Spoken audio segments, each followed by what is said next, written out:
Hey guys, happy Tuesday.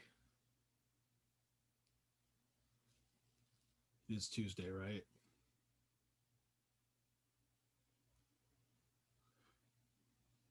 Lance. Hello, I cannot Hey, speak. Jorge. Hello, Miles. How's it going? Going well, thank you. How you doing? Good, man. It's funny, I was watching I saw a tweet my son sent me. It was funny. It was like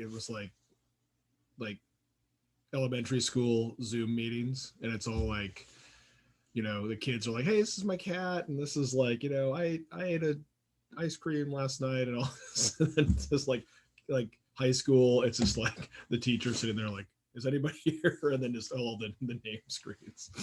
It's pretty funny. Well, how was the long weekend? Did people get anything? What did you do, Jorge? I got to spend it with my family. They returned from a trip, so Oh, where'd they go? they went to visit family in Mexico. Oh, nice. Okay, so back in action. Okay, cool. All right, so that's good. Long weekend. What did anyone else do anything interesting? So they made it back. That's good. That's the main thing. We went up to my son's turning 21 on Wednesday, so we went up to see him in Eugene just for the day. Didn't spend the night or anything, but that was nice. I went to the coast. Ooh, where'd you go? Florence. Oh, I actually live in Springfield, so right outside of Eugene. So it's oh, only like nice. Yeah, yeah. We were in Springfield. We were down there. My wife's sister lives there on what is it, D Street? Kind of above the Willamette there. It's pretty neat. yeah. That's cool. Springfield's all right. Yeah, it is. I know. Springfield is all right. I like that. That should be the town motto. Springfield. It's all right. Yeah. That's right, Bran. You went to Maryland. That's crazy. Okay. Cool. Well, hopefully we're all doing okay and not getting sick and all that kind of stuff. So it's being safe. Whew. All right. Well, I thought today I don't think we have to go and formally turn in the Moodle the stuff yet, but we can just kind of do a share and tell today about the storyboards and to see how people have started in on those. Where did it go? Where am I? Here, I guess. No. I'm rusty. Gotta give me a couple days off and I forget how to use Zoom. There we go.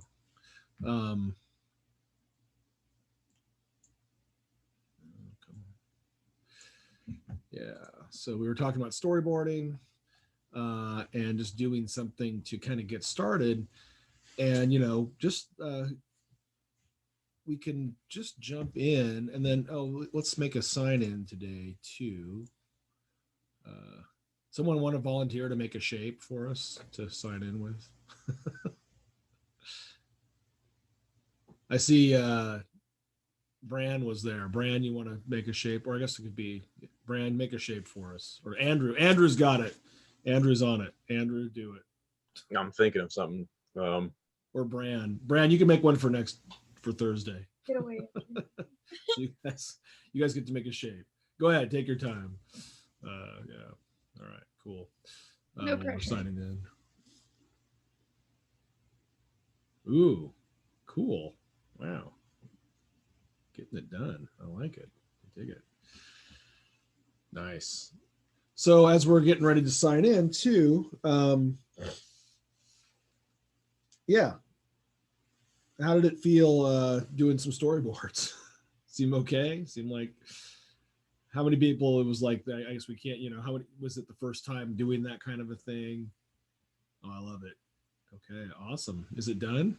Yeah, it looks great. You got Yeah, pretty much. That's cool. All right. Thanks, Andrew. It's very ambiguous. It could be a mountain. It could be a drill. It could be a very naughty pile of dookie. So subtle. I love it. All right, I'm going to sign in too, just so I can be inspired by this.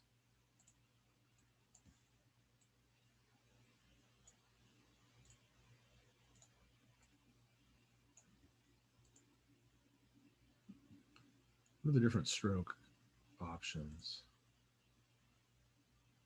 Are there different stroke options?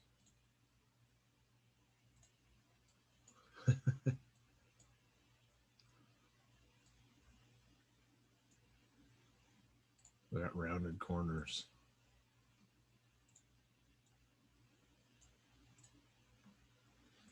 Classy.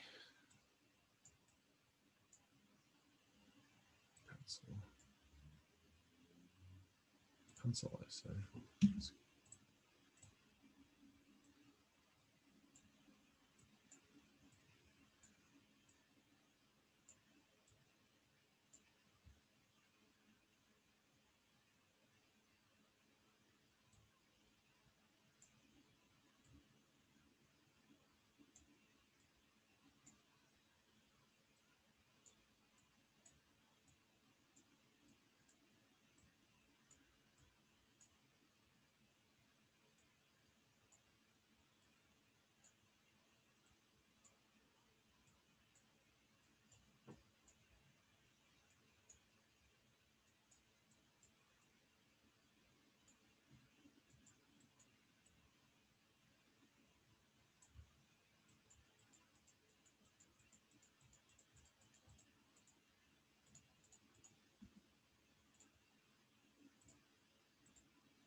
All right.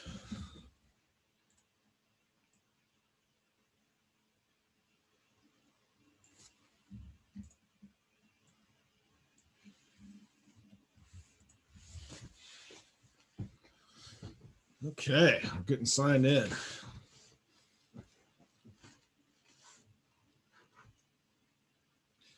You know, just also, if you make something kind of cool in Figma, you can actually use it. You could bring it into your motion graphics work, actually, because this stuff would actually play pretty nicely with Blender. So we can talk about how to do that too, or you can figure it out. You can export things as an SVG, which is a file type, and scalable vector graphic, I think is what it's short for. And that's an importable format into Blender. So these drawing tools are kind of nicer, I think, than a lot of the Blender like shape tools and stuff in some ways. So cool. All right, well, who wants to go first? Who wants to show us what they got?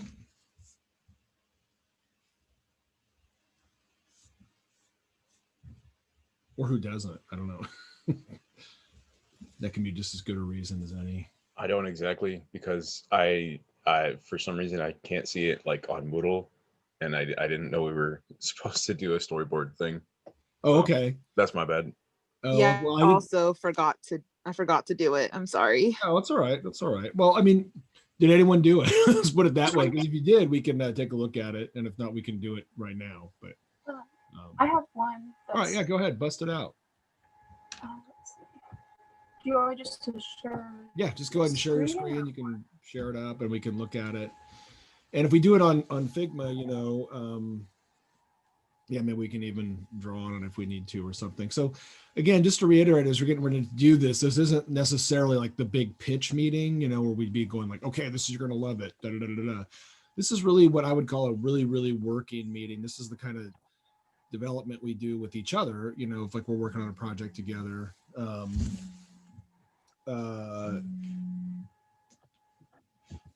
You know, where we're just going to kind of check out the ideas and make suggestions, thoughts, ideas. And then as the maker, you know, whenever people are talking about your stuff, you always want to listen to what people are saying, and maybe they're right, maybe they're wrong. But we're kind of it's not a matter of being right or wrong. It's just a matter of just listening, period. and go, oh, okay, cool. You're not making a decision right there what you're going to do or not. You don't have to justify your existence. And I found that a lot of times, from my standpoint, if I'm offering like thoughts or feedback, I don't know, it's about 50-50 of whether what I'm saying is actually a good idea or not.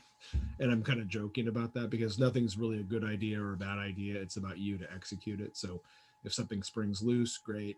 If it doesn't, fine. You don't have to change anything, So, but if something comes up, a lot of the times what I found doing this is you're like, oh, okay, thanks.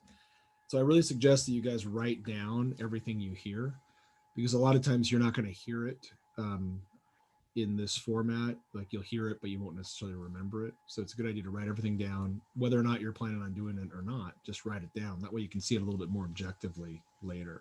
It's a good habit to get into. So, all right, without further ado, Morgan, take us in. So this is the first time I've done like a style board, so I kind of just put everything that I was thinking in there. Cool. So I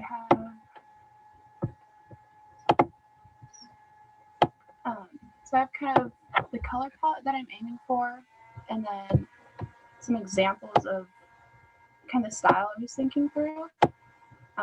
Cool.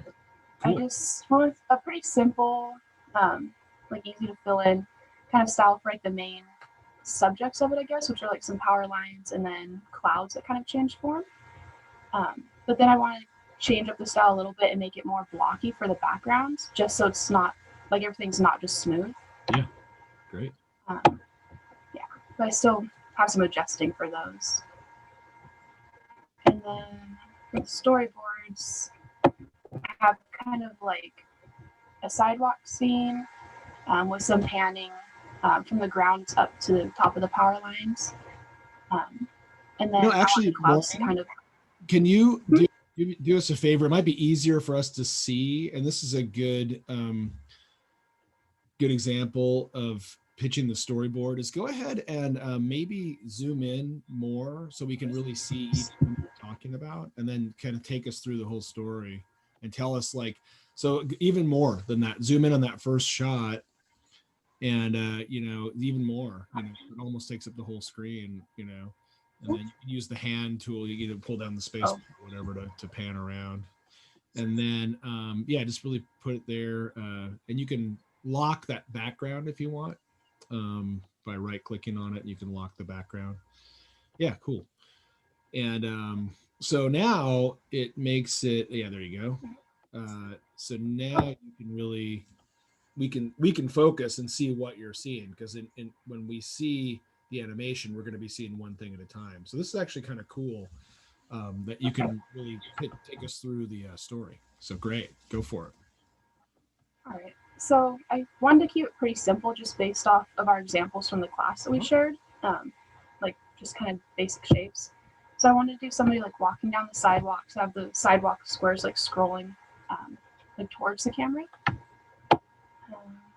And then I wanted it to kind of shift to the main person's view, so like they're looking up from where they're walking, like kind of following the power lines, I guess.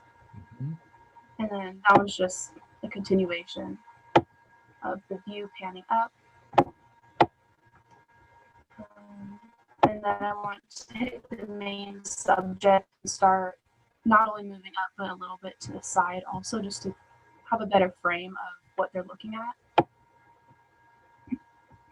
And then I'll have the clouds start to come in and kind of shift as the main subject at this point, with the power lines being more of a secondary thing. And then I'd like the clouds to start moving from the right to the left, and kind of like a continuous motion, I guess, since the panning has stopped. And since I wasn't really sure what to do as like the third act type of thing, I decided to make the clouds start to morph into different things, because I remember like trying to find things in clouds when I was little, and so I decided to turn them into like little animals. And then these are just like some of the like highlights of things that I wanted them to kind of morph into as they're still moving from right to left. Yeah, I think that's all I have right now. There's still a lot that I want to work out, but Cool. Now you can zoom us back so we can see the whole thing. All right. That's great. Thanks. All right, well, let's get some feedback on it. What do you guys think? Sounds like a cool idea. What was that? Sorry, my volume. Sorry, I said it sounds like a cool idea. It's probably my crappy laptop mic. Yeah, Mic. yeah, no, it was- I like the Yeah. color palette you selected as well. It's very, very dawn, sunsetty. I like it. thanks. That's, I think, one of the things I've been focusing a lot on lately is like the color palettes and seeing what I like and what works best together. Cool. What else?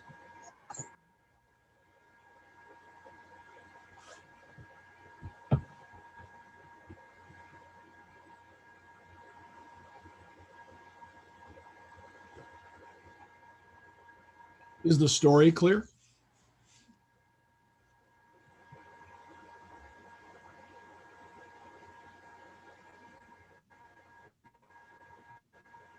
Sure it is.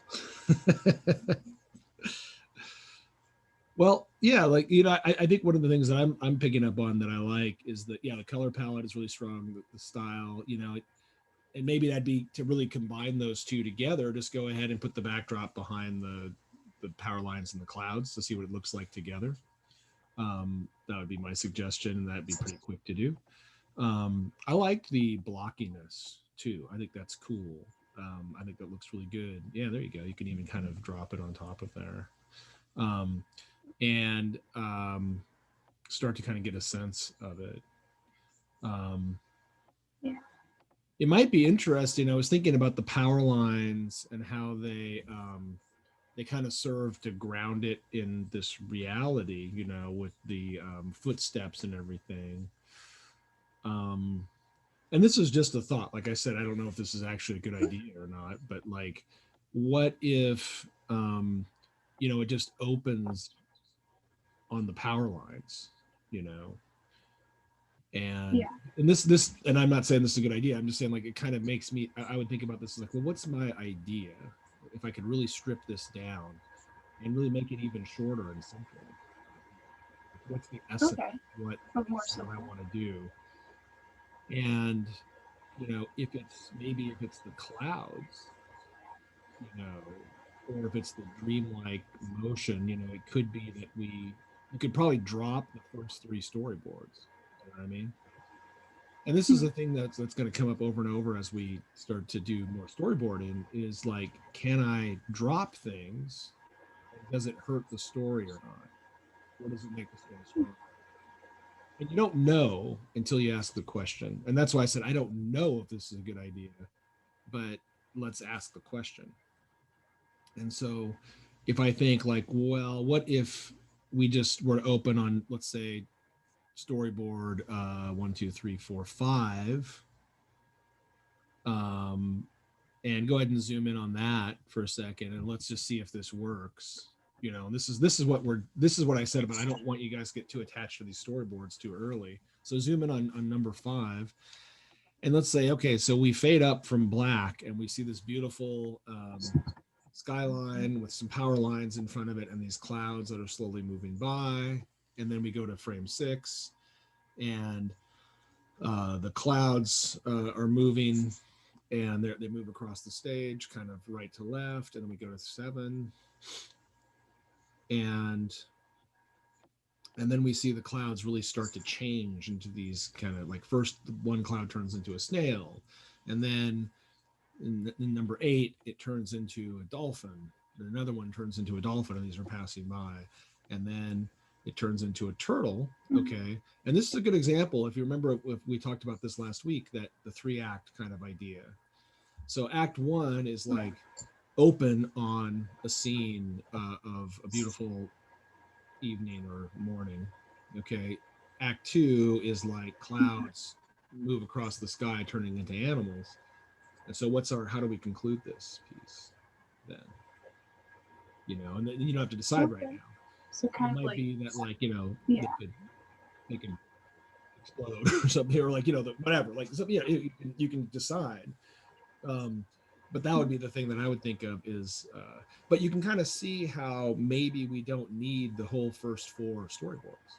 And if we think about Right. making this like a short piece, like a 10-second piece, it's like we open up, and then we could also think about the sounds. Like you could, if you go back to number 5 again, and you think about the, as we're pitching these, you can hear yourself telling the story. So you're going to be giving yourself information. It's like, okay, it's black, it opens up and it fades up, and we hear the sound, but as it's still black, we hear the sounds of morning, of like birds and or evening or whatever, you know, birds and Yeah. whatever sounds you want, like children playing or what, you know. And then we hear the sound of the wind, and then there's like these things happen. Okay, so that kind of gets you thinking about sound then. And then we want to think about it. This is going to take, all of this is going to take time. So how can I make this the most efficient in terms of the story that I want to tell, you know? And so it seems to me the coolest part of this is really the clouds, you know, like that's really the most arresting part of it is like the clouds, like you set the stage really nicely with the style board. And so within that, it's like, oh, these clouds are coming in, and then conclude it, you know, and then, oh, cool. So nice. And that could be with color, it could be with change into, it could be a fade back or a pull back, or I don't know, you know, it's a, you're the creator, so you get to decide. Yeah, very cool. It's good to think about. Thank you. Yeah. And this is where we want, this is it though. This is it's a great example of, like, to me it's like, oh, just open on that, you know, that would be my thought. Yeah. You know, you don't have to, but great. All right, thanks. Well, who else has some to show? That was great.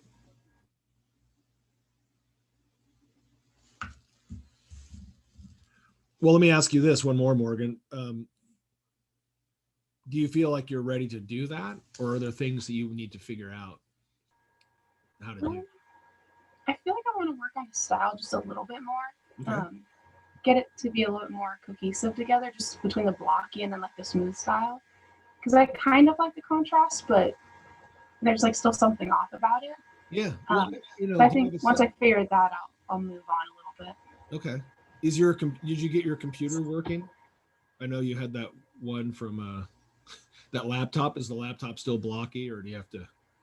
It's working okay. It just doesn't like Blender. Like it doesn't glitch on anything else. Okay. But whenever I try to use materials, it just Okay. will not. Well, and then again, you could do this in Procreate or something like you were doing before, and then you could. Yeah, I have been. Like a lot of the painting looks like that, you know, like I'm thinking about the background.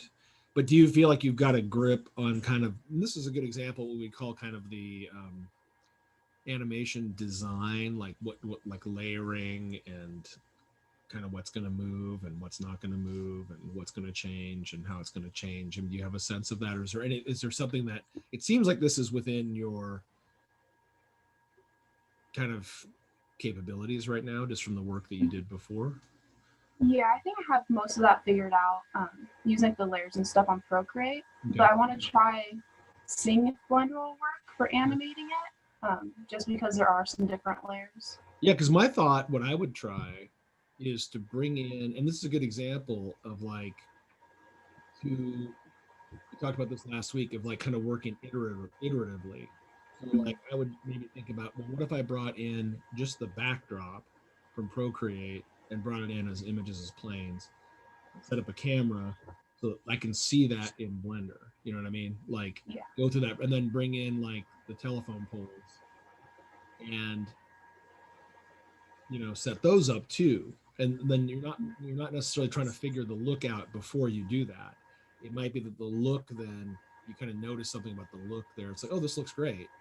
Because then it's like kind of the final version at that point, you know, then it's like, oh, done. This is awesome. Or like, oh, I'm going to bust these up. I'm going to go back to Procreate and bring them in. But it's relatively easy just to substitute one thing for another once you've brought them in and assembled them in Blender, you know what I mean, or After Effects or whatever you're using, that you can swap those pieces out later. But you're kind of working on the design of the animation design, and you can even start to move things around a little bit, so to kind of help pull it into focus. Yeah. All right. Yeah, and the trick, I think, like all the morphing and the cloud, like the cloud pieces, you would probably do that in Procreate. But then doing stuff like the tweening, getting things to move across the screen, you could do that in Blender, right? Yeah, that's what I was gonna try working on. Yeah. And so that's a good example for everybody, that if you're doing like a lot of frame by frame stuff, yeah, you can do that in Grease Pencil. That's totally cool. But if you're doing a more painterly look like Morgan's doing, it might be better to do those frames in something like Photoshop or Procreate or Krita or whatever. Krita. And then bring them in, and then you can do your tweening, because those are the two elements that we have are the frame by frame, and then the kind of the interpolated tweening after.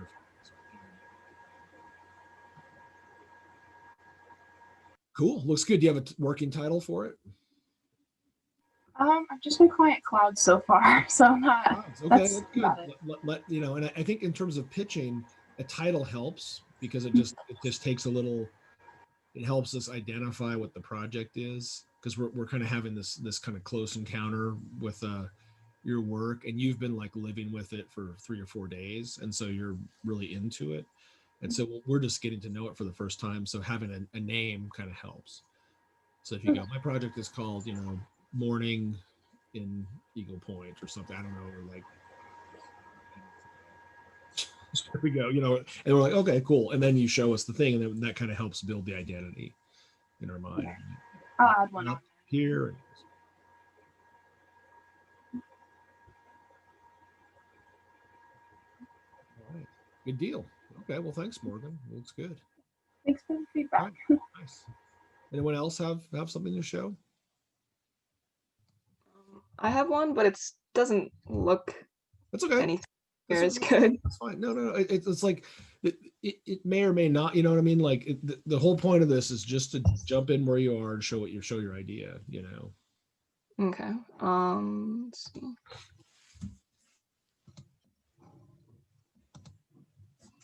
Okay. So let's see. Cool. I don't know. I had kind of an image of like I don't know, like back in high school or middle school or whatever, the PE teacher would like for dodgeball, it would just take like a big thing of like dodgeballs and just like dump it. Yeah. So that's kind of what I was imagining here. So it's like super basic and Nice. it kind of doesn't look, but that's like this part would be like the beginning part would be stuff like the balls coming in, and Well, then the middle part would just Emily, be same thing that we said for Morgan. Go ahead and zoom us in and really tell us the story of what we're seeing in each one. Okay, well, this would be the first ball that comes in, and then I was thinking it could be like one color, and like that ball would be in the frame the whole time, and so that's one that we can definitely track throughout. And then as this, it's the same one, and so more and more of the balls would be coming in, and then in the middle here, you just get like the sound, and then it would just be like you just get a ton, which yeah, I only drew like 3, Nice. but imagine a ton. Yeah. And then the one ball, this would be the ball that we're tracking from the beginning. Yeah. That would be like a really bright color, and then it would bounce, and then as it bounced, it would reveal like a title, and then it would bounce out of frame, and then just the title. So what happens to the other balls? they just bounce out of frame. Okay. So there's yeah. kind of like, okay. Yeah, I have like a really basic understanding of how to do all this stuff, so I was like, I'll keep it No, that sounds possible. great. I like it. So can you give me the ability to draw into here? And this would be a good example of like, I'll just throw a couple things in here that just notes. So I'll just share it in the chat. Yeah. Okay, cool. Sweet. And if I can edit it, that's great. Thank you. Do you want me to screen share, or do you want to screen share? I guess you're screen sharing right now, right? So that's fine, I think. Or are you? No, you're not screen sharing. I'll screen scare. I'll screen scare. That's what we'll do. Cool. Enough of the screen sharing. We're gonna Screen scare. Okay, so here we go. All right, so can I edit this? I might not have editing. So you have to go up here to the share and say can edit or something. You can switch it back when you're done. But,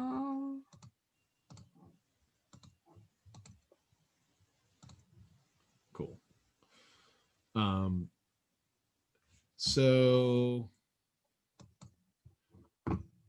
So here I would actually write this out a little bit, you know. Oh, what was that? I think the link I just shared will work unless you can edit now. I think I can edit now. Yeah, so I'm good. Oh, okay, cool. So it reloaded. So here's a basic question. What do we open up with? Is there a color on the screen? There can be a color. I just imagined it like in the movie theaters when they have that intro with the popcorn or whatever. It's just like white in the back, and I kind of like. Okay, so we open up with the white. All right, we open up with the white, and then what I would do is I would actually go and describe, and you can probably do this more neatly than I can right now with my mouse, but like it doesn't have to be super neat though. You can type it, whatever, but like we could say enter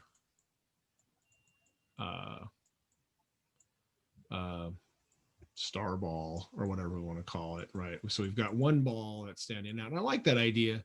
And so we could even, you know, put this in here so we get the idea. It doesn't have to be a star, but like just to kind of something to distinguish it. We could even use color.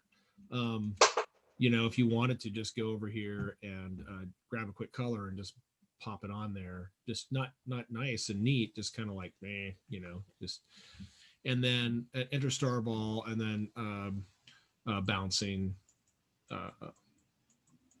and then star ball is joined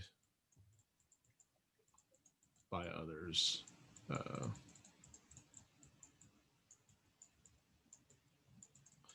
And then we have this proliferation, right? So it builds up, boing, boing, boing, boing, boing, you know, whatever. And then tell us, so this is really kind of act one, actually. So that's actually pretty cool. That to me makes a lot of sense. It's like there's this white, oh, it's a ball. Oh, that's cool. Oh, other balls. Wow. You know, end of act one. And we're like, wow, that was a great, I mean, like, man, I can't wait for the next act. That was incredible, right? So then we go out and we have like a smoke and some coffee, and we come back for act two. And act two is like, these things are going crazy. So it's this kind of escalation of bouncing. So we get this kind of like, we're building up this like, whoa, it's like, it's out of control. And then the balls bounce out.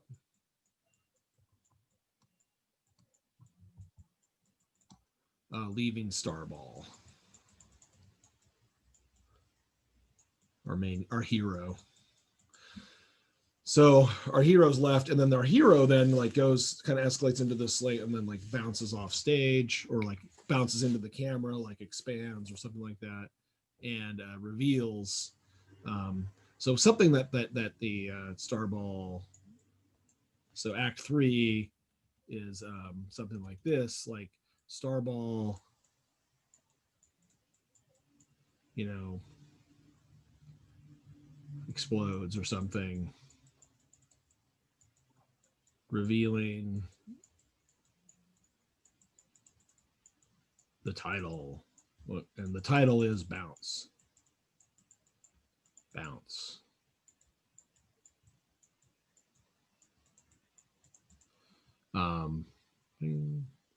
And then hold and fade, or something like that. Fade out. And it could fade back to white or black or whatever. So that way you've got, that's good. So we've got our like act one, act two, act three. Bingo. But this is where you can start to add in, and like I again, I'm just drawing with my mouse really fast and down and dirty here, but like you can, doesn't take too much to really start to pull these, like, okay, let me grab this frame, right? What's going on in there? It can be, again, really super scrawly and scribbly, Like just keep, it doesn't have to look any different than it does now, but just for organization. So you're like, okay, this is what's happening. And then you know that you're doing that thing when it gets down to production. Like, okay, this is what I'm doing. And then you can make notes like, okay, color change or blah, blah, blah. And then you can also start to track the sounds, you know, so it's like, you know, there might be some atmospheric sounds here. If we wanted that kind of overlapping audio cue, you could even go through and just say, it might just be like you've got here, because I like this, the way you threw this in here. You're just like, oh yeah, boing, boing, boing. So we're like, okay, got it. Sounds are happening. That's great. And then there might be kind of a sting sound here that we talked about, you know, kind of sting sound like, or, you know, something that's out of the ordinary, because you're kind of drawing this distinction between the ordinary balls or the extras, and then the star of the show is the star ball, and then that's going to have some distinguishing characteristics. And so you can kind of make notes if you want, or you don't have to, but like but this is, again, this is for the more you do this, the more you're like, you go, oh, this is it. I mean, this is the piece. I mean, to me, I can totally, looks great. Cool. And again, we can see this being like 10 seconds, you know. I kind of like the idea of at the end, like the main ball that we've been following, just like exploding and then the title like revealing. It's sure. Kind of like... yeah. However you want to do it, right? Yeah, totally. And that can be fun.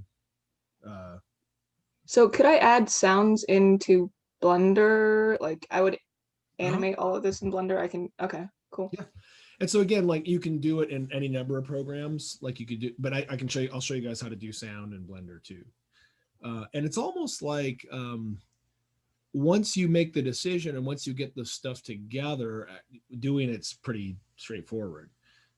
It's really the difficult part is making the decisions. And that's kind of what I want the storyboards to be, a way to help the decision-making process.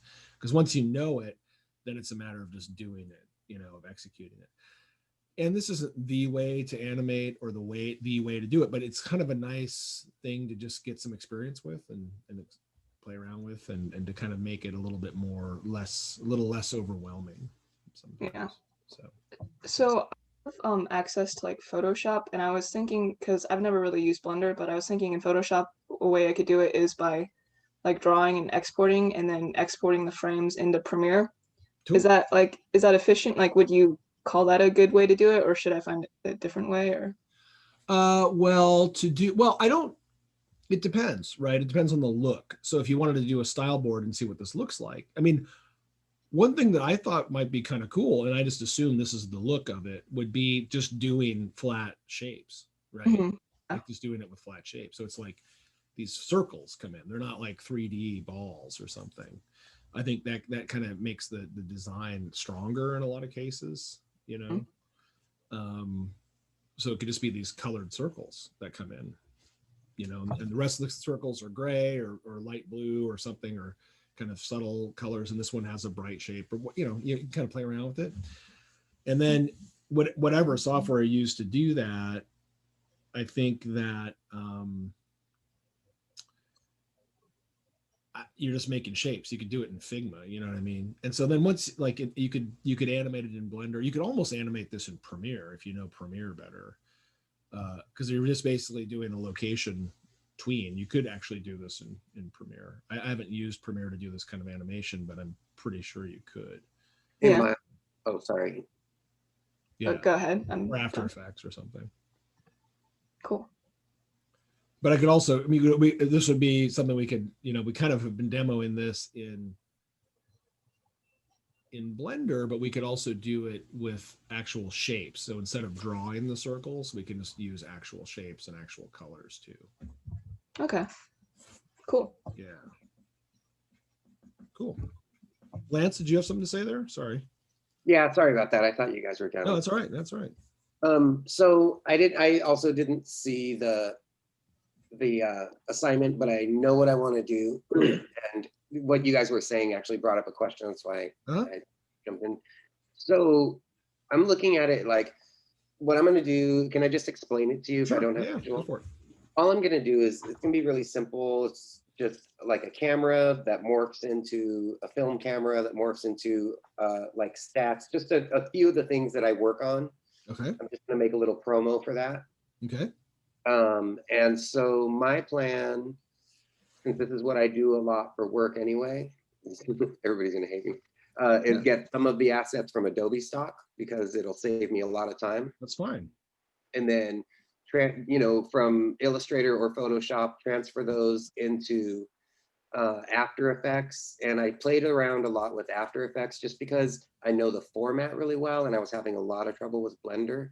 And I really do think After Effects is probably a better solution for me in the stuff I'm Sure, working totally. on. Yeah, go for it. So I was going to play with that this weekend, and I'll draw up as soon as we're done, I'll draw up a storyboard and turn that into. Keep it rough, keep the storyboard rough, like don't spend more than 10 minutes on it, as far as the drawings. It sounds like you have a clear for a 10-second piece. It should just be like Exactly. And then you can make changes to it. Exactly. Kinda, that's my plan. Yeah, cool. Okay, thank you, man. And I would just say too, it's like when you've got an idea, like I keep saying kind of lower the bar, like get one aspect of this thing to work. So that's what I'm gonna do. Yeah, exactly. like if you can just get, I'm gonna get a film camera and it turns into a chicken or something, great. But then like, what does it mean to turn into something? Right. That's what I'm planning on figuring out tonight. Is like, I know I can get the images where I want them. Even if I draw them out, I can get the images to where I want them in Photoshop or Illustrator. Like, sort of export them piece by piece if I need to as PNGs, so I can layer them on top of each other. But it's the changing of the shapes and the keyframes I'm going to have to figure out this weekend, I think. Okay. Well, as we're talking about this, sorry, I've also reached out to Quinn Jacobus and see if he'd be interested in helping me learn Blender. So whichever of those two things happens first. Yeah. It's funny, as you were saying this, I was kind of storyboarding out something like, that I'll jump back to the class Figma for a second here. Am I still screen sharing or not? Yes. Okay. Well, I see. I'll just jump down here. So,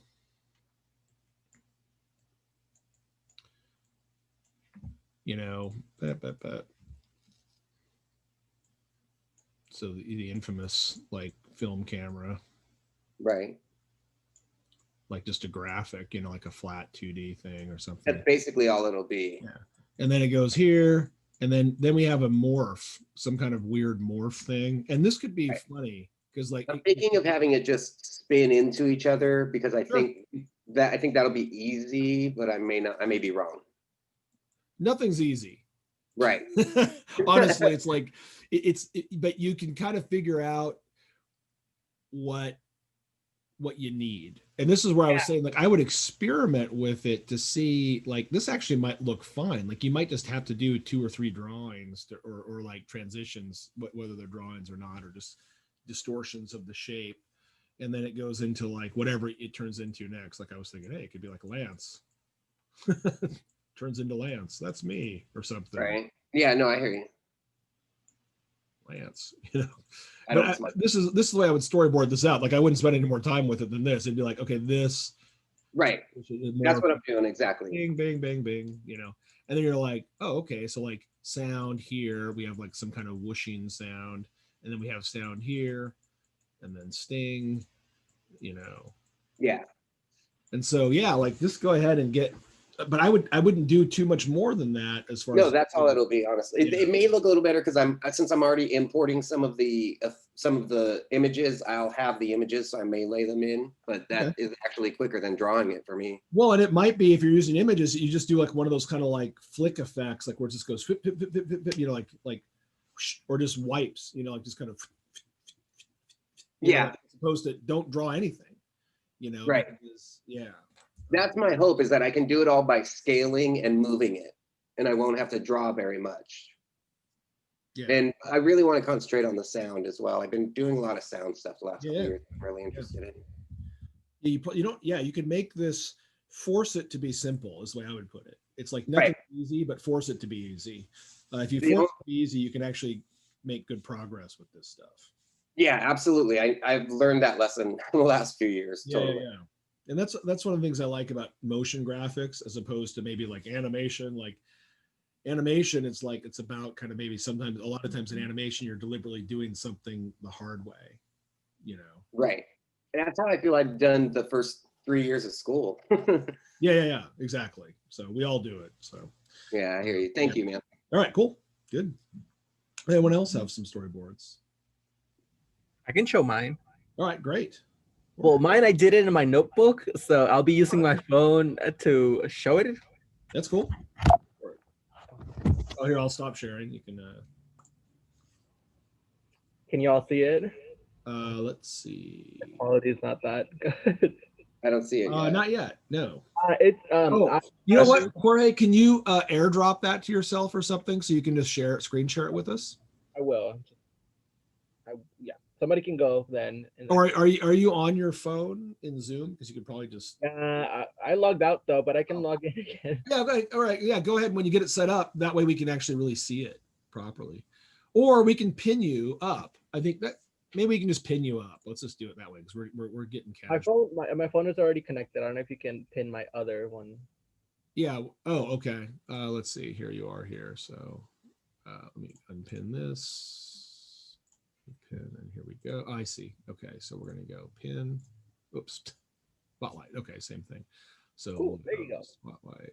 All right. This is what I have so far. The name. Let me share this. And just so we'll. Whoopsie daisy. There we go. Stop share. One sec here. Share screen. This one. Huh, where'd it go? I'm seeing Miles, your screen, and George's screen. Yeah, so whoops, my bad here. I think I'm gonna not do that. I'll just pin it. So, hey, we're learning something new. All right, go ahead, Jorge. So the name of our piece is Chop Block, and how it starts with a box / cube falling down. Then after it falls down, it wobbles because it fell down. Great. Then it moves or rotates to the middle, and then it jumps, and while it's on the air, it's spinning. And then bloop, plot twist, somebody cut it. Oh, nice.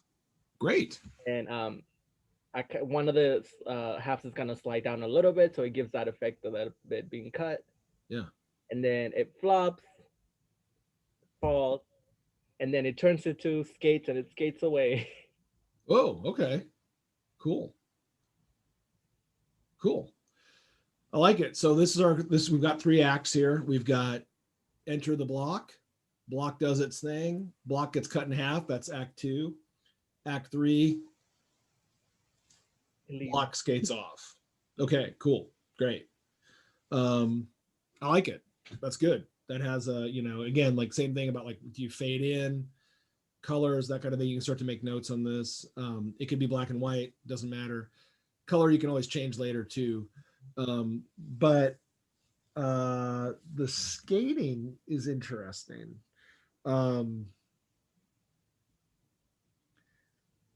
Yeah, that conclusion. So that's into triangles, and then the skate, like yeah. the shape of a skate is a triangle. So I was like, oh, that would be cute. Yeah. And this is a great example of like, we can just kind of kick the story around. Like, that could be a pain to get that motion right. It could not be. And this is where I say I don't make recommendations, because I'm always surprised by what I think would be difficult. And I see other people do it and then they do it great. And I'm like, well, I wouldn't have done that, but that's why you're you and I'm me, So that's I think you've got a complete story here. It looks great. I was thinking like other things, like I might think about like an easier way to resolve it. So it's like, okay, the things go boom, they fall down.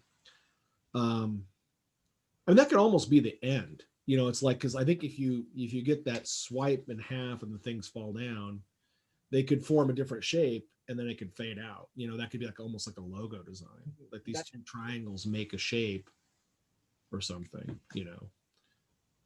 I don't know, it's like you can play around with that idea. Or the skates is fine too. The skates is really cool. So So as the creator, this is what my kind of point is, that this is the time for you guys to really start to think about, is this what I want to do or not? If this is cool, I'm going for it. I'm doing it. But I wonder if it could just be this. Like maybe I'd be happier. It'd be less fussing.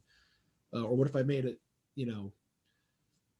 So, but cool. I think that looks great. That looks like a really tight storyboard, actually. So. Thank you. Nice one. All right. Thanks, Hora. Yeah.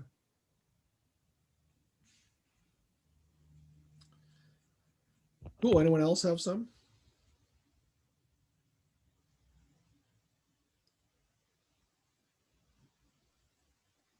I can share. All right, great. Motto.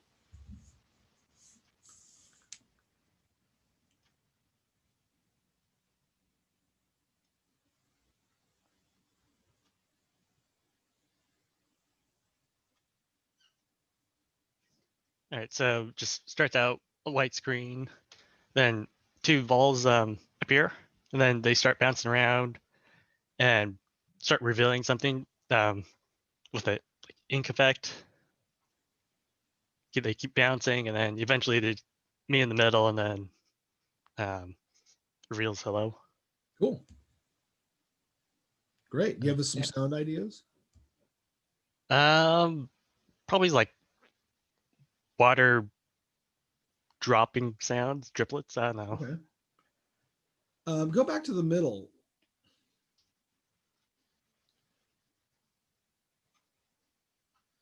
So this could be interesting here, in terms of what those letters are doing, if they're static or if they're maybe the letters are moving too as they're coming into existence. It seems to me like if we were to break this down into the 3 acts, it's like you've got these kind of instigators that we're introduced to. Like these are the magicians, and they're kind of bringing these letters into form, and then we have the resolution of this thing being revealed to us, and the instigators have done their job and they fly away or something,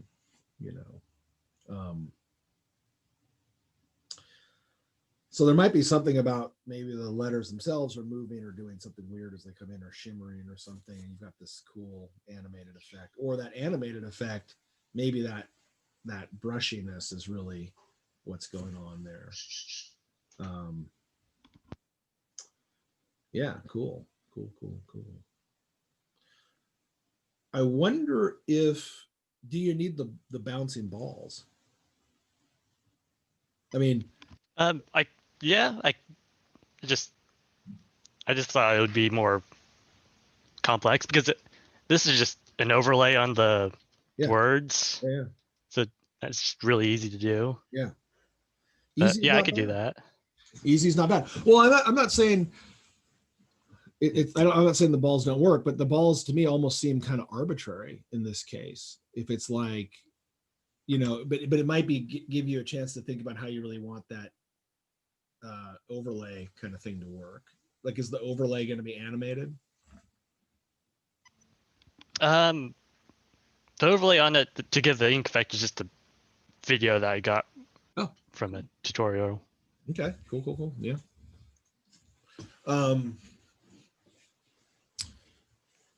Yeah. Like I said, like I'm not saying do it that way or not. I'm just thinking. These are just thoughts that I would have. It's like what, like this as a question. You don't have to answer this question right away. What are you most excited about, or what is the coolest part of this project to you? Okay. That's one thing to think about. Like, what are you super jazzed about?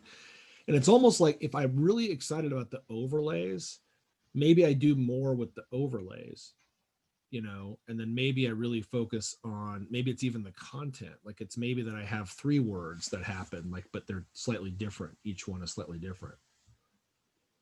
Like maybe it becomes more about the text, interplay, like what can I do with text and overlays, and maybe it's moving them around the screen or moving them in and out or doing something like that. Letting yourself really focus on that. And the ball thing, it feels almost like it's kind of stuck on there or something. I know I keep hearing a bird too. Sounds exciting. Like you don't necessarily you might just say, oh yeah, maybe I screw that. I just want to do this. And don't worry if it's simple, or don't worry if it's like, it's just this one thing. Cool. But then you're really starting to get the hang of it. You know what I mean? Then it becomes like, oh, this is what this piece is about. So don't feel guilty if you guys are doing something that has like a simplicity to it. That's guilt. No, like simplicity is good. We like simple. If you can really, then you can really focus on the element. So it's fine. The balls are cool. I mean, it looks good, and that might be the idea. You know what I'm saying? Like, so don't be put off by what I'm saying. It's just something that I'm thinking about and occurs to me. Okay. So yeah, cool, nice. Yeah, it looks good. Great.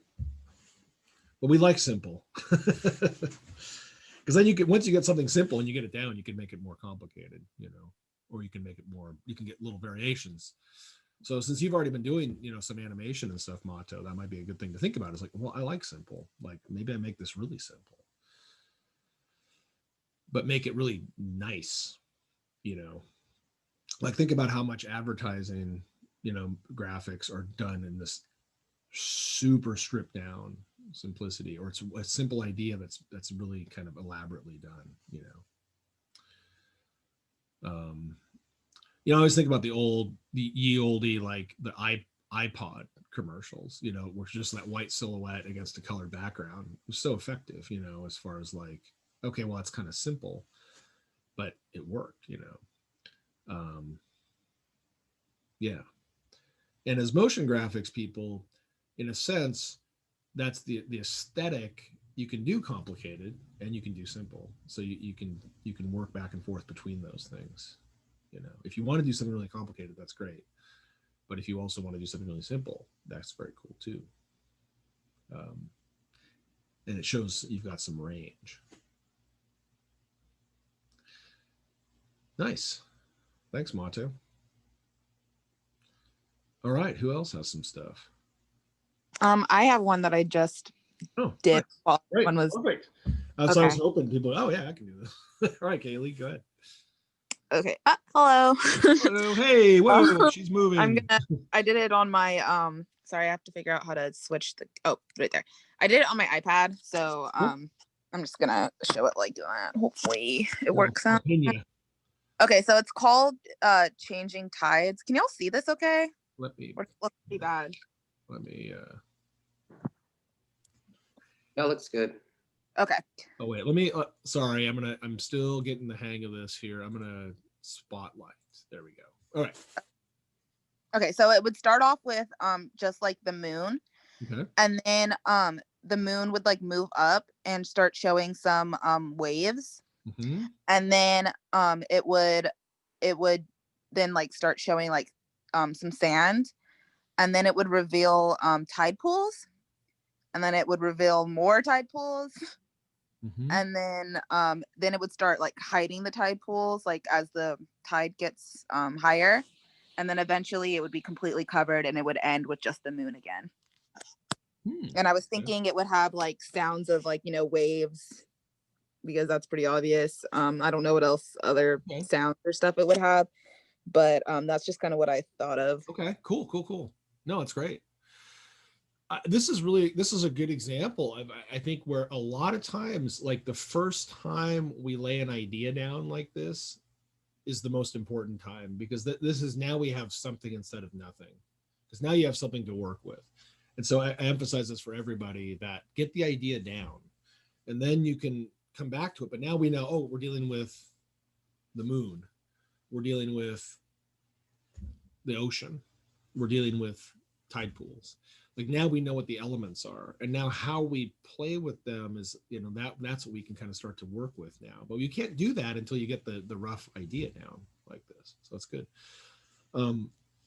Sounds good. I would just say the only suggestion that I have, the thought that I had is, and let me just jump back here to Figma for a sec. Is if you think about the escalating action, like it could be that it feels to me like maybe if you thought about something like right now, what you describe is kind of like we start here with, and I'm just going to graph out the action. So we start off with the moon, we add more stuff, and then we take it away. So we kind of get this kind of even distribution, right? So we build up, and then we take each piece away, and we're back. That's okay. That's fine. But we could also do something like this, which is a little more asymmetrical, which is like we build it up, we build it up, we build it up, bing. And you can also think about, like we talked about with motion, you can think about it as the curve could, it doesn't have to be a straight line, right? It could be like pretty mellow, but then it starts to ramp up in its intensity, and then pretty quickly it hits this peak, and then it maybe goes, and falls off, and then it chills out for a little bit at the end, something like that. So we end up kind of with the same keyframes, so to speak. So if we think about this as a motion, but this is your whole piece, right? So you're starting off with like moon, all kinds of stuff, like pan back, and then moon. So these are 3 ways to get to the same thing, right? So this is moon to moon, this is moon to moon here. So we're not technically keyframing these things, but you can see we're thinking about this kind of abstracted graph of how you want to handle that. And I think making it asymmetrical can make it a little more interesting, that we have this peaceful thing and the rise, whoa, whoa, whoa, whoa, whoa. And then instead of going slow back out, go ahead and quickly reset. Like maybe it's like the wave just kind of washes in, and then it just reveals the moon, and then we're done, I don't know if that made any sense, but yeah, that made sense to me. I like that. Yeah. So you've got 3 different ways of thinking about 1, 2, 3. 1, 2, and these 2 are pretty similar, but these are just showing this kind of a subtlety in the way the curve really you can escalate. And so we're talking about maybe it's the length of the edits, it's the amount of the things in there. There are all these elements that you're controlling, that you're thinking about the overall. This is really thinking like a director, a director, a composer, a choreographer, cool. Great. Thanks. Thank you. Yeah. Who else has some ideas?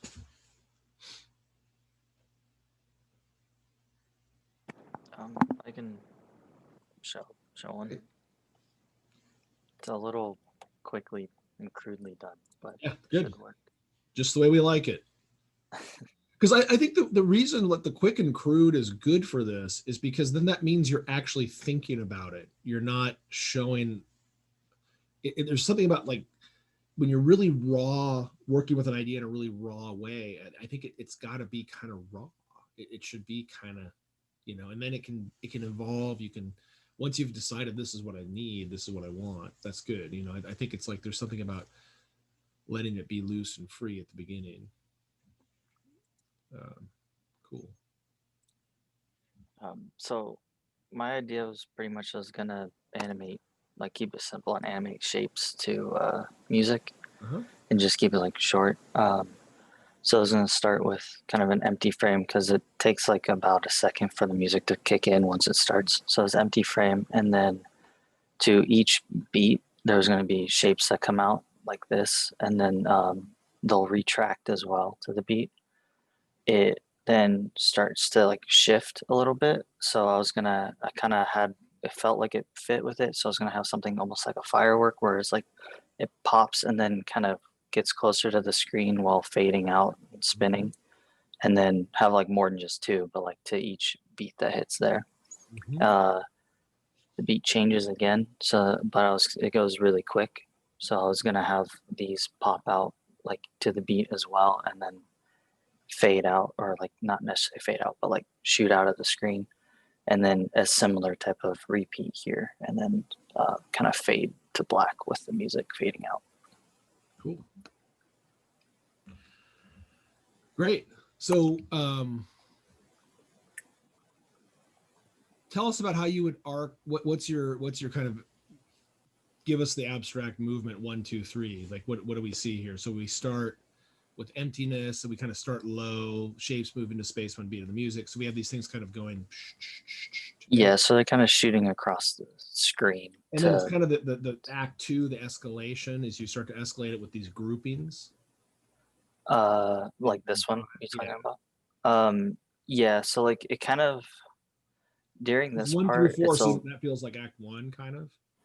yeah, this is kind of like act 1, I guess you would say, and then the music kind of calms a little bit, but there's like kind of long, like a beat hits and then another beat hits, so so that would be kind of like smaller little, like I was saying, fireworks almost. Okay, cool. And then the beat picks up really fast again, so that's where I was going to have these shooting across, going really fast, and then at the end of that section they like speed out of the screen again.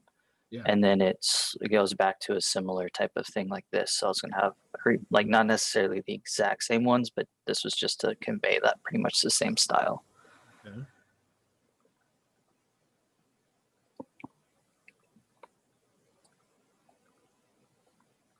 Okay, I'm thinking about this.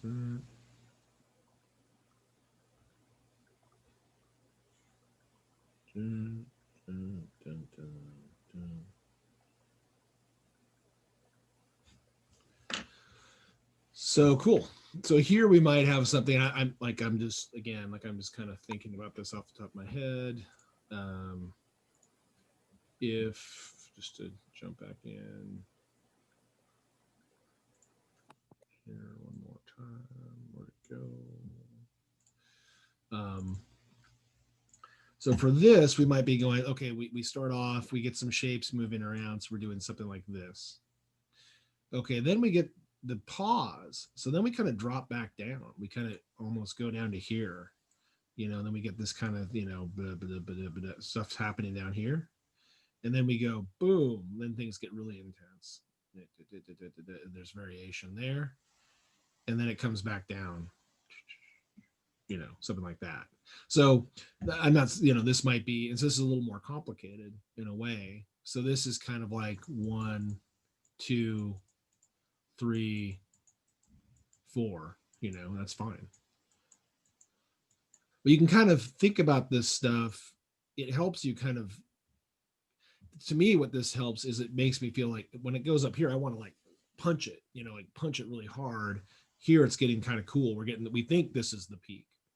And that's a classic kind of, narration, narrative structure, story structure thing is where you go like, oh, wow, that was really intense. Like I thought that was over, like you think about something like Star Wars, right? Like think about all those kind of escalated moments, like, oh, 3 TIE fighters are attacking the Millennium Falcon. Dude, that's so intense. Or like, whoa, that like battle, that Star Destroyer is capturing that ship. Like, oh, that's so intense. Or like, oh, like they're trying to escape from, they hope that tractor beam got put out of commission. That's so intense. So you get these really sharp escalated moments that are very dramatic and intense, but it's not the Death Star. You know what I mean? Like the Death Star thing and the whole fight, that would be something like that where you're really escalating it.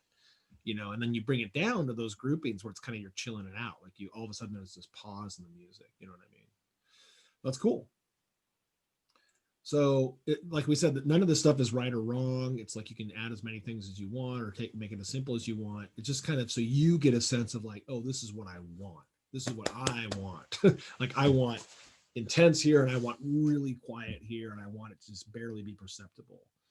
And I want to have that contrast between the barely perceptible and the super intense. Then we're getting into kind of more, that's going to make your work better,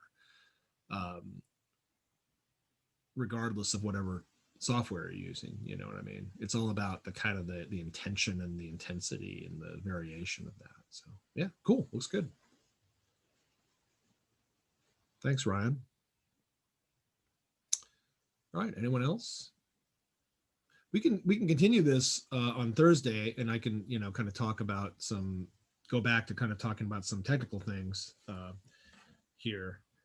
But yeah, simple. These ideas. 10 seconds is not very long, so 10 seconds, simple.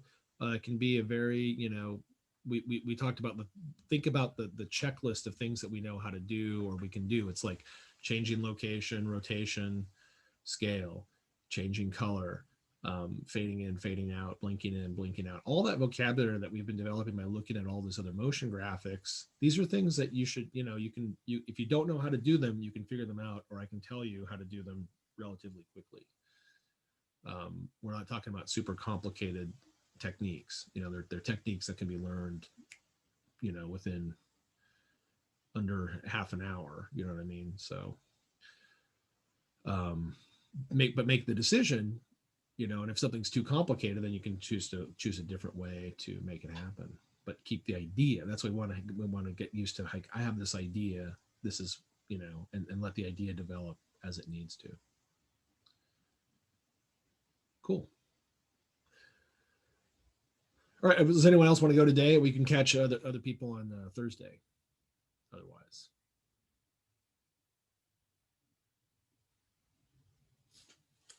All right. Cool. Let's jump over to Blender and we'll look at how to do some of these things in Blender. Like I said, you can do this in Premiere, you know, for that matter. You can, but you know, I wouldn't recommend Premiere particularly for doing it, but you could. You're done. You know, After Effects. We talk about sound too, and try to demo that, like how you can start to compose this. All right, so let's see. I'll share screen. Go here. Open up the old Blender. Okay, so all right, so started off with a new Blender file, and heretofore we've been drawing stuff, you know, like this. Yay.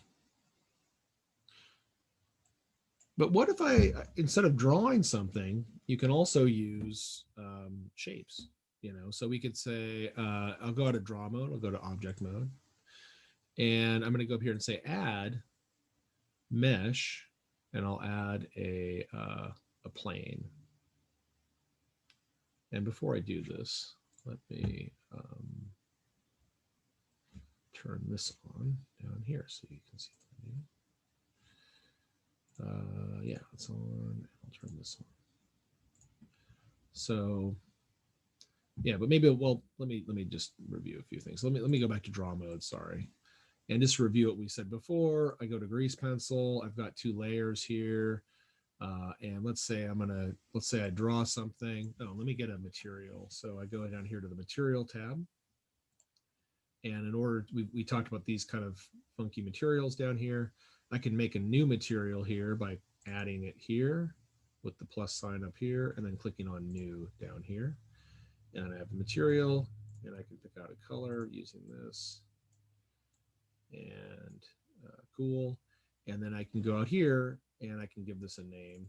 So we'll call this M teal or something.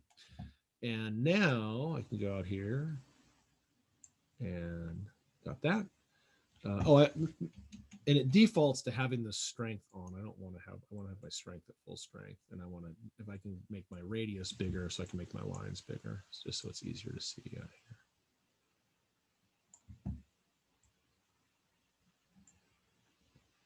So Blender does have a fill option, you know, but it's kind of weird. I don't love it. Just because it behaves kind of strangely with some of the things. So you could, you know, just kind of maybe fill this shape in.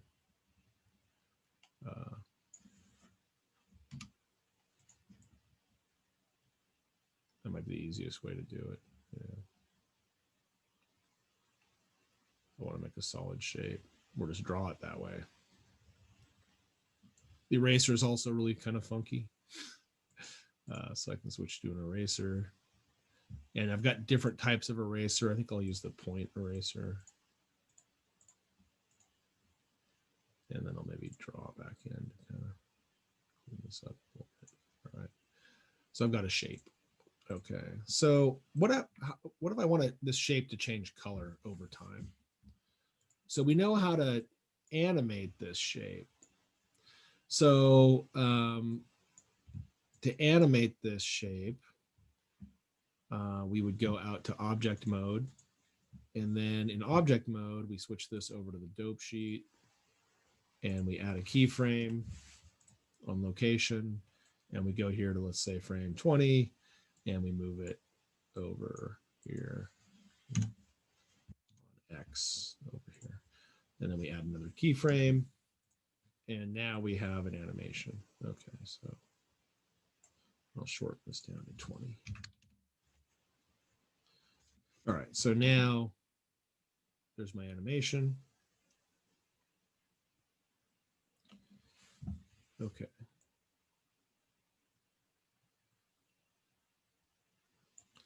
So if I wanted to change the color on this, I could go here and add a modifier up here for hue saturation. And I'll set, you set keys over here with these little dots. So I'll just set keys there. And then sure enough, we have down here in our dope sheet, we're seeing the hue saturation value. I go here to frame 20 if I wanted to, or, you know, we can make this, let's make this 40 frames, let's say.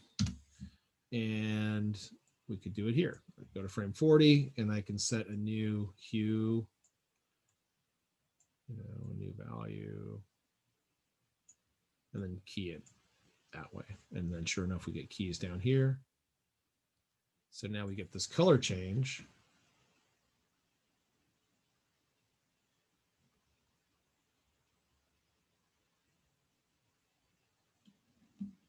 And if we wanted those to match up, we just slide them over here. And so now it does it all at once. If we want to speed it up, we could grab these all here and just move them over here.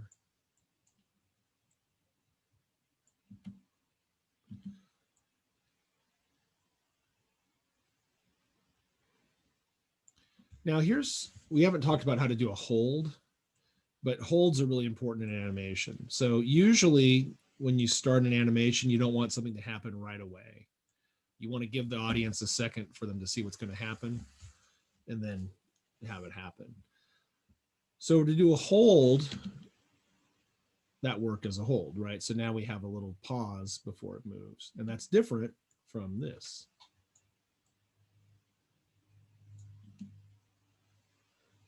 We don't have any time to adjust to what's happening. It just happens. So it tends to look a lot more understandable when you give us a little chance to say, oh, there's something there. Oh, it's moving.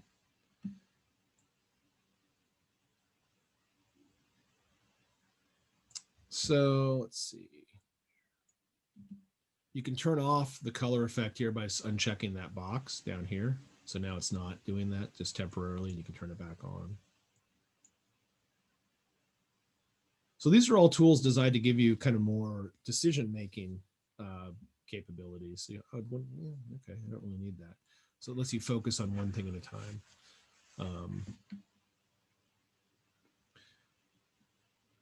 So let's say I do this and I want it to hold here and then I want it to move back.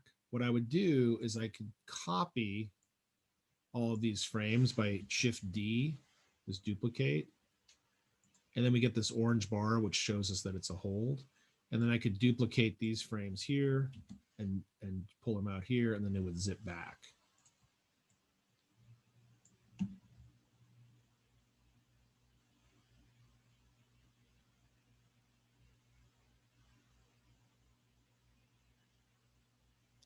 Did you turn off the color, Miles? The color saturation change? Yeah.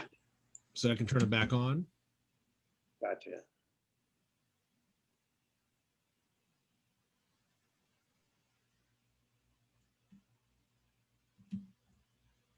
And yeah. So this might seem really basic, but this is kind of, if you can keep it this basic, you can do a lot, you know. So I could make that animation happen faster.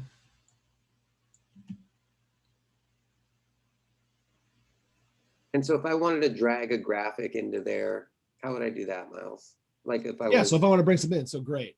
So here's a new thing that we can do. So let's say I've got, look, and actually hold that thought, because I'll show us how to add another thing in here. So right now, this is a grease pencil object that we're animating, but we're in object mode. I can also add things, other things in object mode. I can add a 3D cube in object mode. So now this is actually a three-dimensional cube. I'm out. I'm just kidding. Yeah, exactly. It's gone crazy. So, and I can give the cube a color the same way we did down here with materials. And I can make a new material, and I can just assign it a color. That's the shorthand version of materials. They get way more complicated, but so now we've got a 3-dimensional cube that this plane is interacting with, but I could move it back in space. So if I go back to the camera, I can move this cube out of the way. So it's behind the plane there. So we get some kind of interesting stuff going on. And I can animate the cube too. So in the dope sheet, I can say, okay, set a scale, a location key, and oops, I didn't set it. Yeah, I did. And then let's just set a location key over here.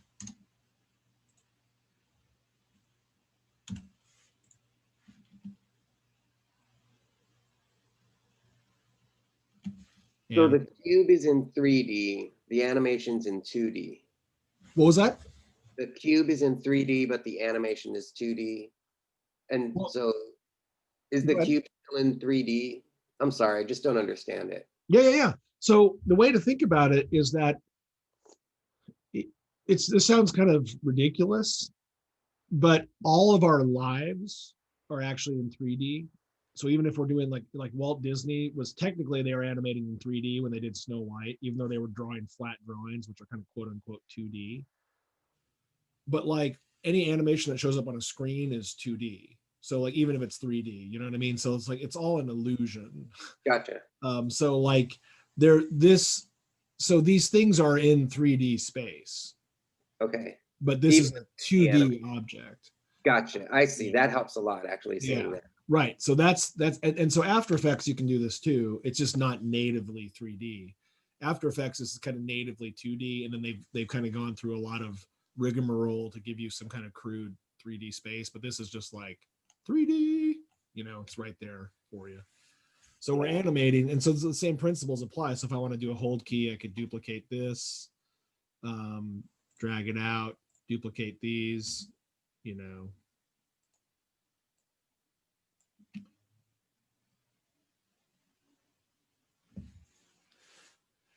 So as this might seem kind of simple, but I'm kind of like, well, this is actually kind of cool. I kind of like this. Like, you know, I'm almost done. You know, I've almost created a full motion graphics piece here. You know, like you can. I was just thinking, I was like, there's like, just turn that in and you're done. Right. Yeah, totally. You know, and then we could take any of these things, like this is just repeating what we've done so far, but we could go, okay, well, let me duplicate this whole object, this grease pencil object, duplicate it. And then remember we did the parenting thing. So we add an empty here, and we can parent. We go, okay, we'll take my object, shift select the parent that I want to parent it to, and control P and set parent to object. So now wherever I move this crosshair thing, this copy moves. Okay. And again, this is all in 3D space. So I could take this 2D object, and with that parent, I could move the parent back.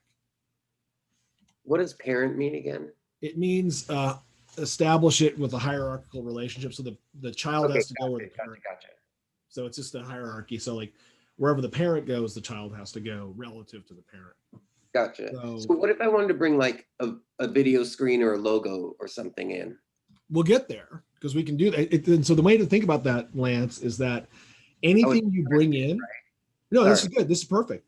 Anything you bring in is just, it's basically an empty object, like a grease pencil object, whether it's 2D or 3D or whatever. It has that location, rotation, and scale to it. And that's generic. So whether you're talking about a 3D object or a grease that was my question. Yeah. Whether it's like, there's no other, there's no different maneuver to do it, right? Nope. It's the same thing. So yeah, it's exactly the same. So that's what's cool about it, is then now I think you're getting it, which is like, oh my God, I can do whatever I want. You know, it's like, it's for me, it's sort of like, it's so slow for me to learn like how to do all of this stuff. that I get bogged down overthinking it. Right. So keep I it. need someone to just like guide me through like this. That's why I reached out to Quinn. Yeah. But think about it, keep it simple. Like if you're doing the same, like you're doing, whether you're doing this with video or photography, and I'll show you how to do it in just a second. So now we've got this, we've got a copy. So that copy we made is back here in a different place in 2D space. So, or 3D space. So I can move it over here. So now. Oh, so it's sort of like the layering process. Yeah, it's Photoshop almost. Yeah. Or but it's very different from Photoshop because it's happening in 3D. Right. But I mean the final effect. It's just what's going to go in front of what. Yeah. So this is super cool. That's really cool. We could also say like, okay, we'll take this and we could rotate the parent. So if I rotate the parent on the y-axis like this,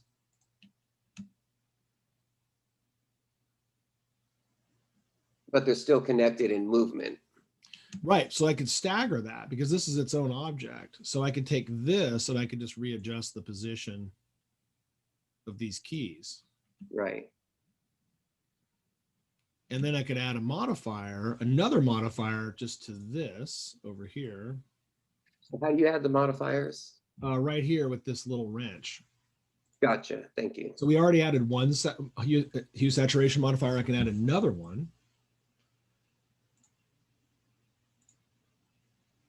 Or instead of doing that, why don't I just undo that, or just get rid of this one.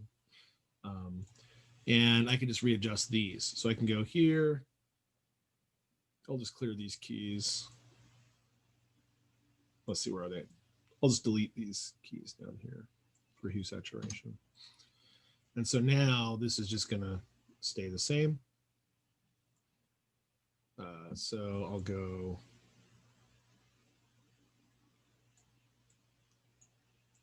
That's so cool.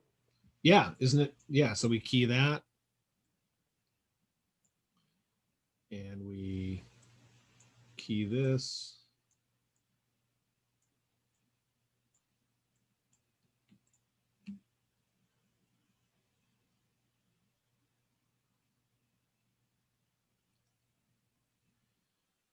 So that's just kind of a quick review. Now let's add some other things, like Quinn's saying, talking about photography or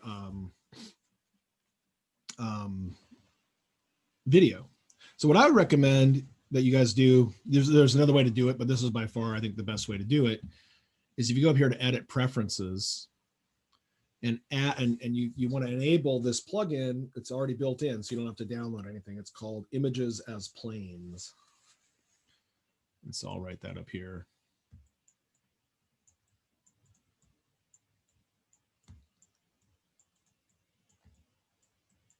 This saves a lot of steps.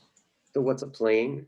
A plane is this. So if I add a mesh plane, it is a 2D rectangular object. Well, it doesn't have to be rectangular. It could be a triangle or whatever, but it's a two-dimensional object that has a surface. And so it's like a tabletop. But it doesn't have a third dimension to it. So tabletops all have 3 dimensions. This is invisible. Like this would not render if we saw it like perfectly straight, you know. So it's an impossibly thin thing that doesn't exist in real life. Gotcha. It's a geometrical abstraction, but it renders fine. So it renders, it's like a grease pencil object, basically. Grease pencil is happening on a plane, you know. Well, it doesn't have to be, but it's just a 2-dimensional abstraction. But it's a surface that can render.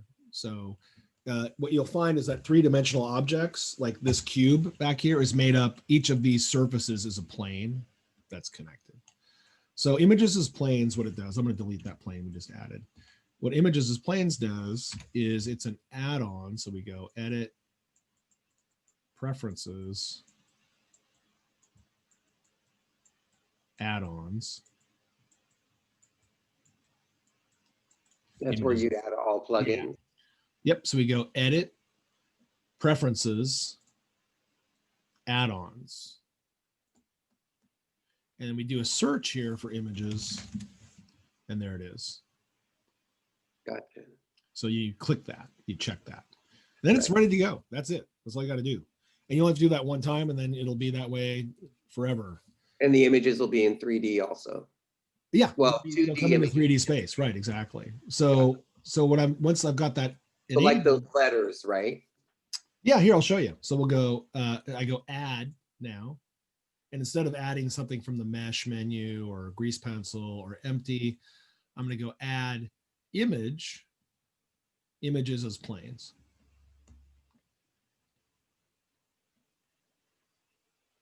Images as planes is a add-on though. You have to add that on separately. Yeah, you have to add it on separately. You only have to do it once, but you have to do it first. So you go to enable it, you go edit, preferences, add-ons, instead of this, add-ons, and then you do a search here for images or image, or there it is, whatever, and then make sure it's checked.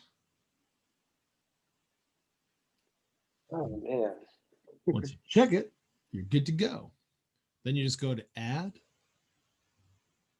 images as planes. As silly as this is really like the go-to tool for so many things in 3D. It's like, this is the ultimate cheat.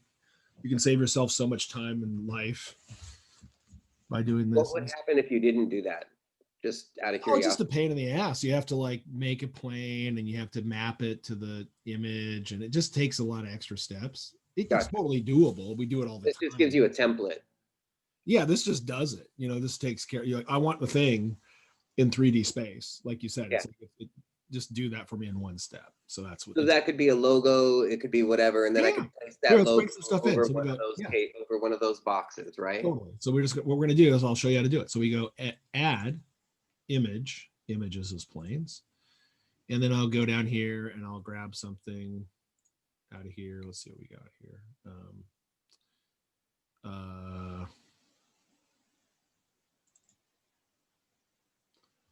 Definitely the green hat. This guy? Yeah. I'll bring him in. So I go, okay. All right. Ta-da. So now I've got this guy, and it's just a drawing, And so I can animate that if I wanted to. What does it look like behind it? From behind? It should just be both sides. Okay, gotcha.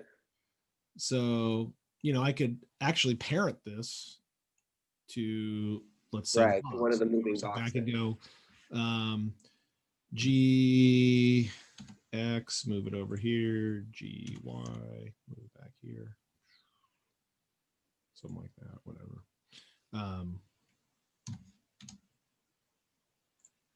GZ, and I could say, okay, parent this, Control P.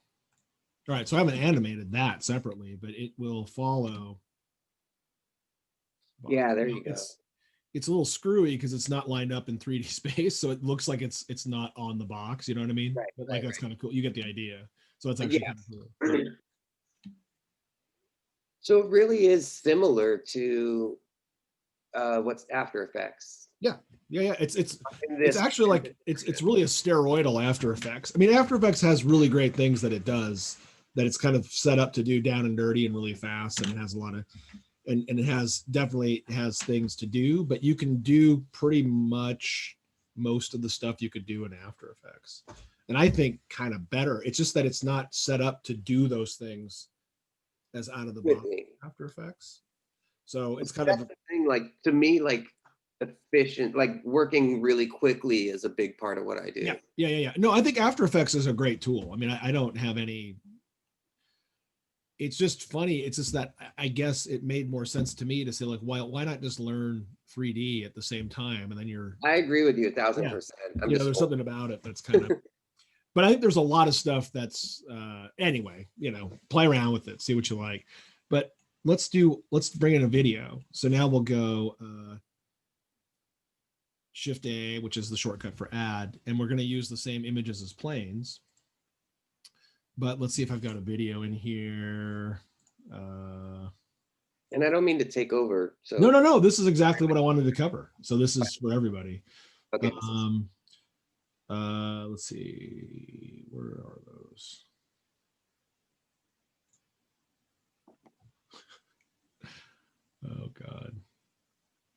that's the wrong one. Let's go in here.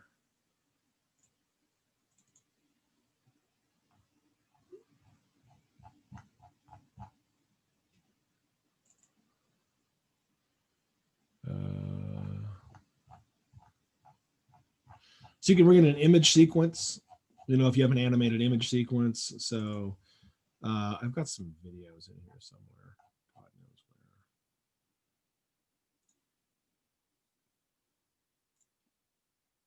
You can bring them in with transparency. Let's see.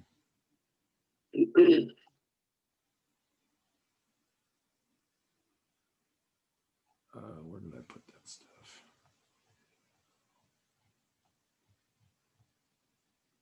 Flash fonts, renders.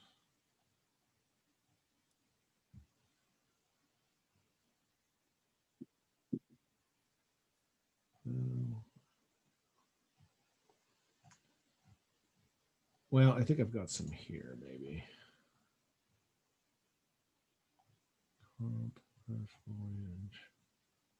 Let me do a quick check here.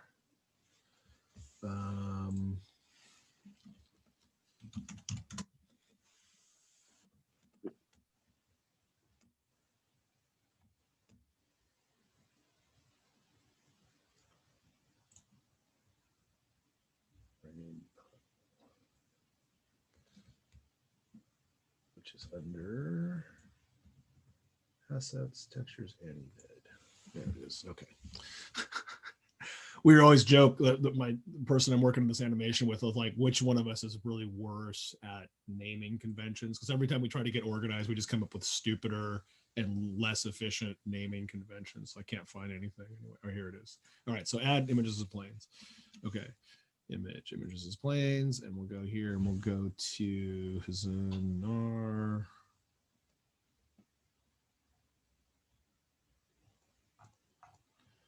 And we'll go to assets. Oh my God.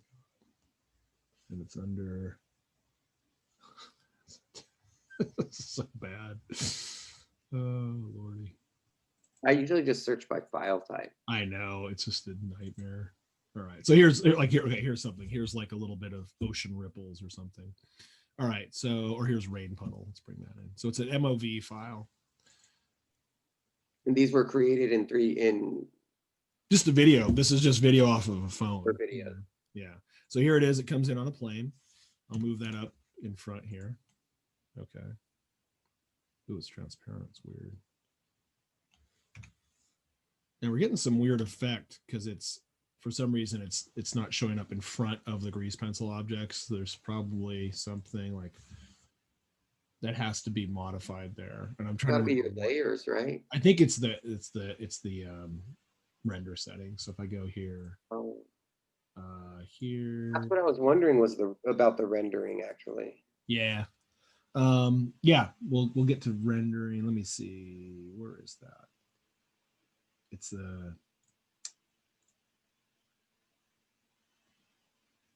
motion path visibility.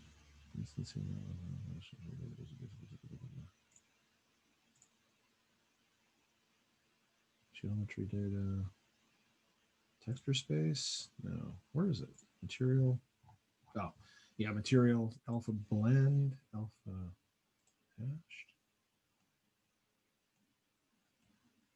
Let's just leave it that. Okay, so that way it's in front. All right, so now it should just work, right? So yeah, so now we've got video. It's very slow video.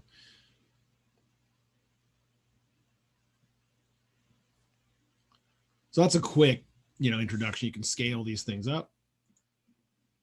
So this is pretty cool. And then just by changing the layers, sort of. So how would you change the layers to see what goes in front of what? Yeah, so it's basically, you've got this. So if I wanted this to be the background, I could move it back here. Now there's a whole other way we can do this, which is more like After Effects, literally After Effects, which is compositing.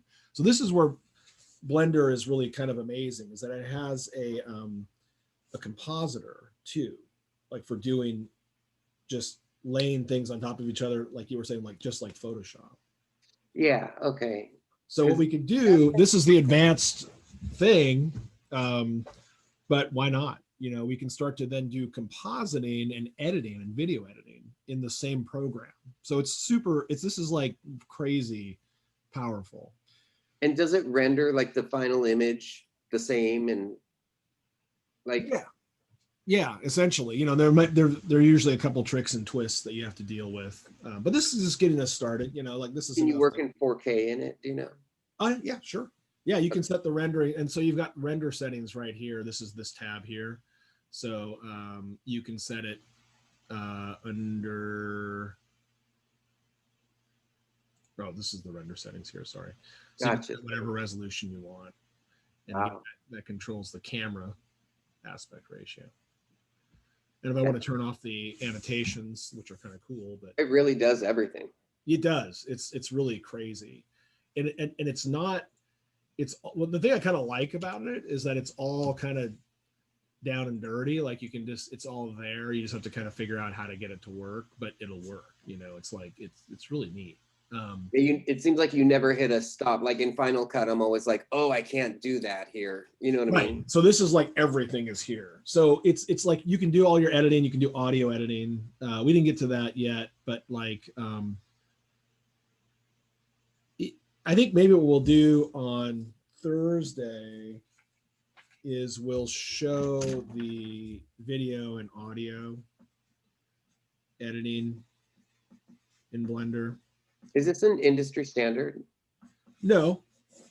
I mean, it's becoming one. I think that's what it's funny is that I think that if you kind of dig around, people are like, oh my God, you can just do all this stuff like right now with this thing. Yeah, it seems like 5 years from now, this is what everybody will be using. Yeah, who knows? You know, things change fast. You know, like it really does change fast, and people are coming up with new ways to do stuff all the time. I think like the Adobe stuff is feeling kind of long in the tooth for me. You can see them scrambling to literally control, and they have anyone over the age of 30 learn how to do everything with the Adobe stuff. You know, so like that has a certain kind of momentum to it. So, but to me, this is a really much more intriguing way to think about it because it's like, oh, it's all the same stuff. It's all the same thing, and we're in 3D space, so we can do what we want. You know, it's like and it's a full 3D rendering animation. You can do literally everything in here. You could make a full, complete feature-length movie in this software. So it's really neat. You know, it's open source, so people are doing cool stuff with it. So yeah, I'm interested to see the audio because like the audio tools on like Final Cut, really bad. So I have to use. Well, I don't think the audio tools are great. They're basically, but they're about the same as Final Cut. You know, they're not that much. Logic or whatever, Audition or whatever.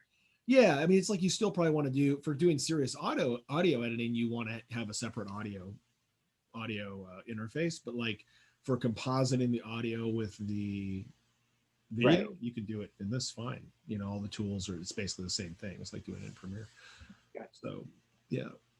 And so just for if you guys want to work ahead, you can go up here to the plus button. You can add whatever workspace you want to work in. So we could say, oh, I want to do video editing. So video editing down here. So now this is our video editing tab.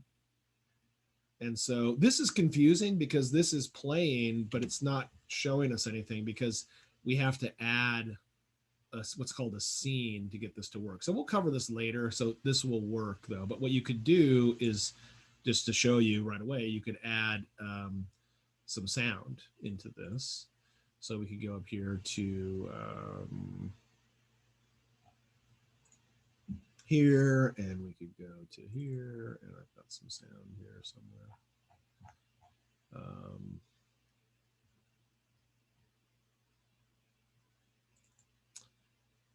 There we go. So back here.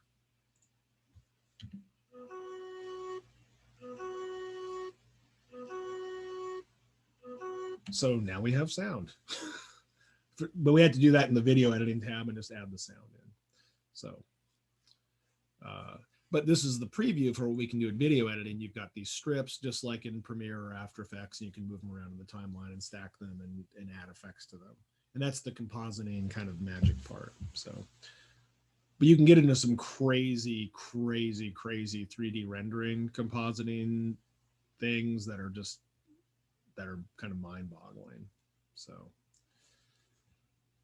but we don't have to do all that right now.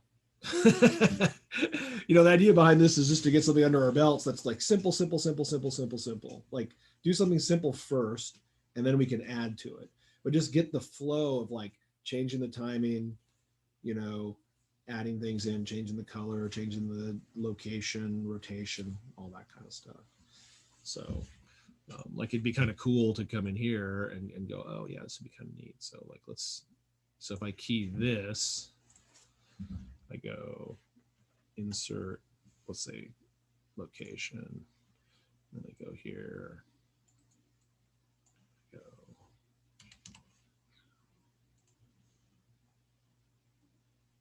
So does it matter where you insert it? I guess not. It's just along the timeline, right? Yeah.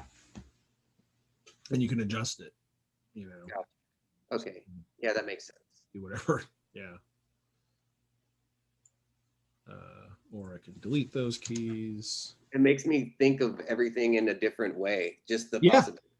Exactly. These are all components. It's like you're arranging components. So we talked about this in EMDA, like, you know, we have different ways. Like when we're drawing stuff on paper, we're making lines and marks and erasing. We're not arranging components on paper.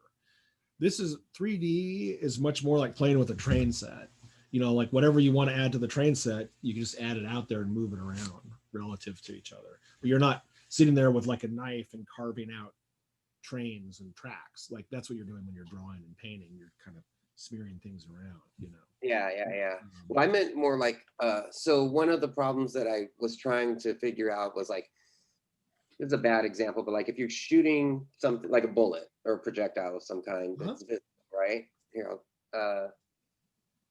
and then like you could have that bullet go in between like a person standing here in video and something in that projectile sort of, you know what I mean? Yeah.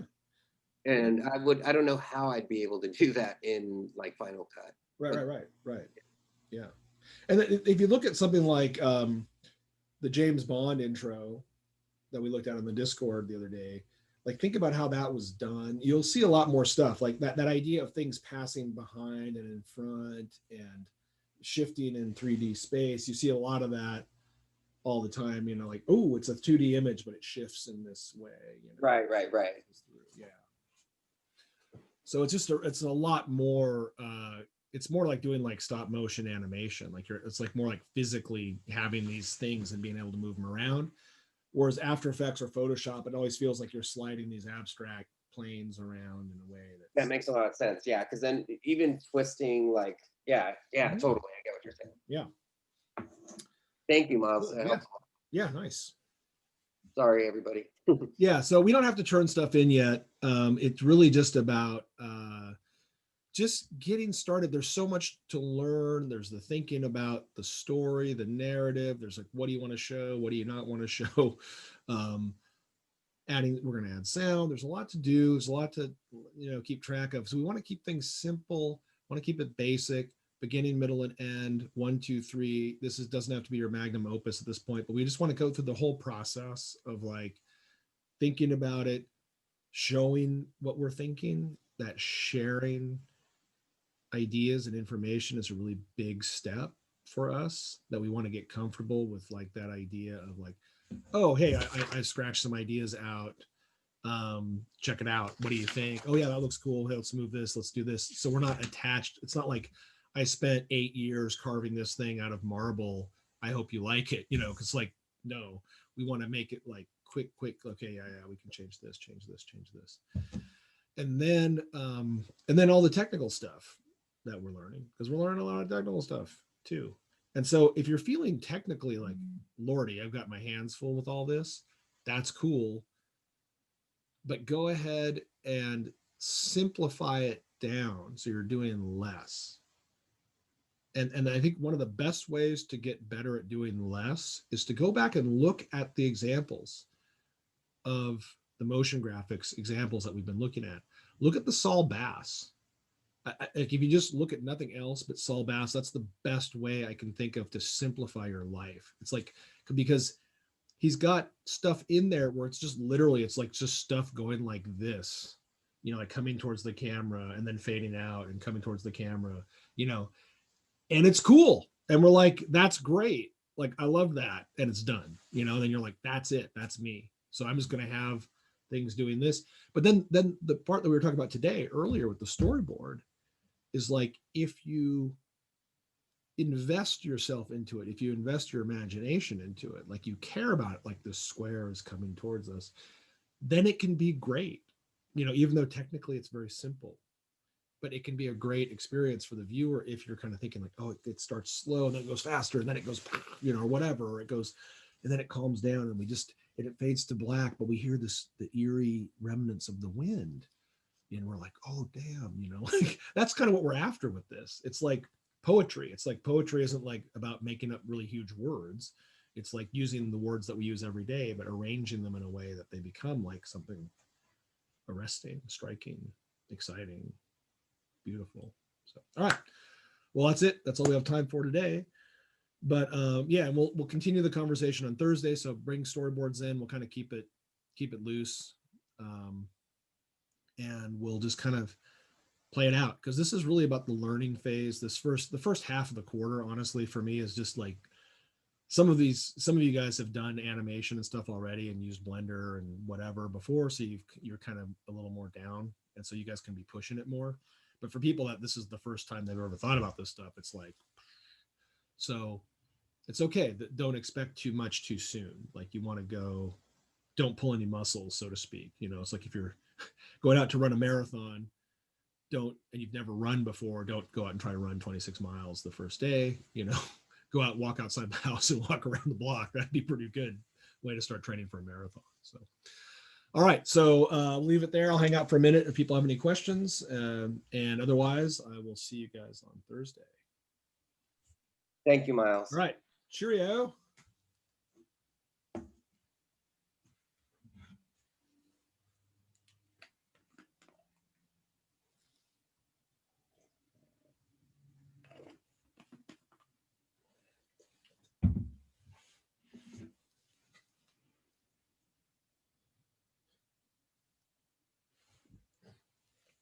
Hey, Andrew, did you have a question?